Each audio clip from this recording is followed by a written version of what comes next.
And I want you to see this big distinction here, okay?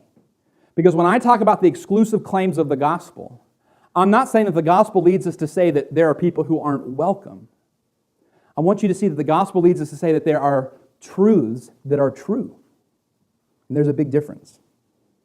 Cultural pluralism is the acceptance of different races and religions in society. And we should be welcoming to other races and other cultures and other religions. But metaphysical pluralism holds that every religion is true. And there's a difference. You see, you can welcome people without telling them everything you said is right. Cultural pluralism holds that people of all types are welcome to have a role in society.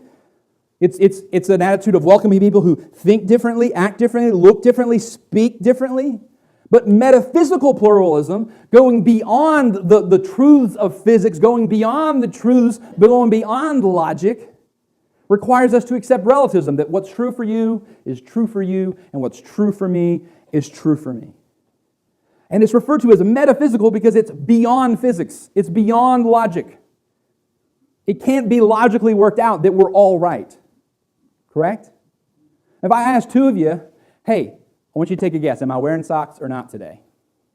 And one of you said, I don't think you're wearing socks today. And the other said, oh, Pastor Daniel's definitely wearing socks. One of you's wrong, right? Now, you can't tell right now, but I'm most definitely wearing socks. Okay? Do I need to prove it to you? I am wearing socks. And so it can't be that both of us are right. There is truth, and that truth is absolute. Mark Clark, who wrote the book, The Problem of God, he talked about, he came to believe in Christ. He'd been someone who did drugs. And so one Friday night, he's in a garage with a whole bunch of his friends. They're getting high, they're drinking. And then he gets saved. And for a couple weeks, he doesn't go back.